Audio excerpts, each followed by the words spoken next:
আজি যেহেতু মোৰ ঘৰত আলহী আহিব তাৰ কাৰণে মই কেইটামান বস্তু বনালোঁ আৰু কি কিনো বনালোঁ মই আহকচোন চাওঁ। এয়া দুই ধৰণৰ কেক বনাইছোঁ। এয়া বনাইছোঁ তিলৰ লাডু, তাৰপাছত বনাম পিঠা। এয়া পিঠা মই এনেদৰে বনাবলৈ চেষ্টা কৰোঁ। এই পিঠাখিনি মই মিক্সিত খুন্দি লৈছোঁ ভালদৰে 12 ঘণ্টা তিয়াই পেলাই, আৰু নাৰিকলো খুব তেনেদৰে নাৰিকল আৰু চেনি দি পেলাই মই ভালদৰে ভাজি ল'লোঁ। তাৰপাছত এনেদৰে এখন চালনীত পিঠাখিনি দি পেলাই মই এনেদৰে টাৱা এখনত এনেকৈ বনাবলৈ চেষ্টা কৰিছোঁ। এই চালনীখনত কিন্তু পিঠাখিনি দিওঁতে সদায় প্ৰতিবাৰতে চাফা কৰি ল'ব লাগে। এয়া টাৱাখনো চাফা কৰি ল'লোঁ, আৰু এই চাকনিখন প্ৰতিবাৰতে চাফা কৰি ল'ব লাগে, নহ'লে খুব এনেকৈ সহজে পৰি নাযায়। গতিকে সহজে পৰিবৰ কাৰণে যিহেতু বৰা চাউল টাৱাত দিয়াৰ লগে লগেই টান হৈ যায়, গতিকে চাকনিখন ভালদৰে চাফা কৰি পেলাইহে পিঠা দি পেলাই এনেকৈ বনাবলৈ চেষ্টা কৰিব লাগে, তেতিয়া পিঠা ভাল হয়। এয়া মই বনাবলৈ এনেকৈয়ে চেষ্টা কৰিছোঁ। বহুত বেছি ভাল হোৱা নাই, তথাপিও খাবলৈ ভাল হয়। আৰু এয়া হৈছে জহা চাউলৰ যিটো বৰা চাউল, সেইটোৰে মই বনাইছোঁ। খাবলৈ খুব সোৱাদ লাগে। এনেকৈ বজাৰত খুব সহজভাৱে পোৱা যায়। এনেদৰে অলপমান নাৰিকলৰ গুড়া, নাৰিকল আৰু চেনিৰ গুড়া দি পেলাই মই ভালদৰে এতিয়া ৰোল কৰি পেলাই পিঠাটো বনাবলৈ চেষ্টা কৰিছোঁ। আৰু এনেদৰে ঘূৰাই দিলেই হৈ গ'ল। আৰু যিখিনি এক্সট্ৰাছ থাকে কেতিয়াবা ভাঙি যোৱাতকৈ এনেদৰে ভাঙি দিয়াই ভাল। তেতিয়া পিঠাটো দেখিবলৈ ভাল হয়। এয়া ভাল হৈছেনে বাৰু মোৰ পিঠাটো?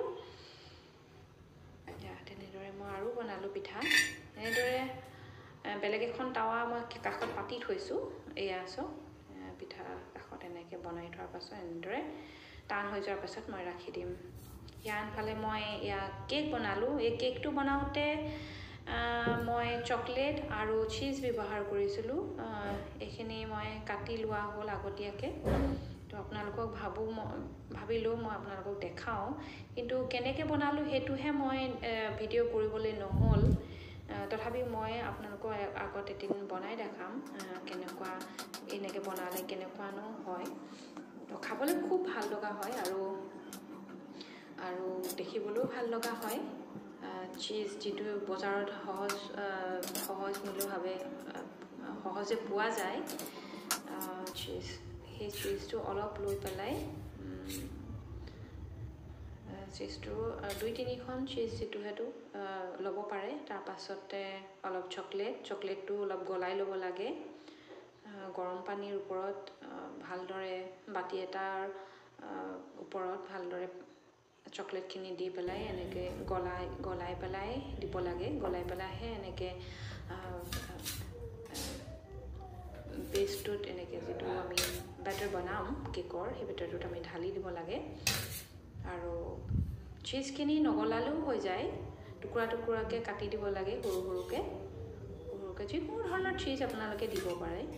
খালি আমি যিটো মজেলা যিটো চীজ দিওঁ সেইটো খালি দিব নালাগে। আমি যিটো পিজ্জাত দিওঁ সেইটো দিব নালাগে। বাকী যিকোনো আপোনালোকে চীজ দিব পাৰে। ক্ৰীম চীজো দিব পাৰে, বা এনেধৰণৰ কিউব চীজো দিব পাৰে, বা পেকেটত অহা এনেকুৱা ধৰণৰ লাইট চফ্ট যিটো চীজ সেইটোও দিব পাৰে। এয়া মোৰ কেক ধুনীয়াকৈ ৰেডি হৈ গৈছে। চব দেখিবলৈও ভাল লগা হৈছে, খাবলৈ সঁচাকৈ খুব সোৱাদ লগা হয় এনেকৈ বনালে। কেকটো ৰেডি হৈ গ'ল, পিঠাও ৰেডি হৈ গৈছে। আৰু এয়া বনাইছোঁ, এইফালে হৈছে জহা চাউলৰ কেক। জহা চাউলৰ কেক আপোনালোকে খাই পাইছেনে নাই নাজানো। এই কেকটো মই বনাইছিলোঁ জহা চাউল, গাখীৰ, চেনি, নাৰিকলৰ যিটো ৰুকি থোৱা সেইখিনি ৰুকা নাৰিকল দিব লাগে, চেনি, বেকিং পাউডাৰ, অলপমান চ'ডা, ইমানেই আৰু একো দিবৰ ইয়াক দৰকাৰেই নহয় খুব সুন্দৰভাৱে এনেকৈ বনাব পৰা যায় আৰু গাখীৰ দিব লাগিব দেই গাখীৰ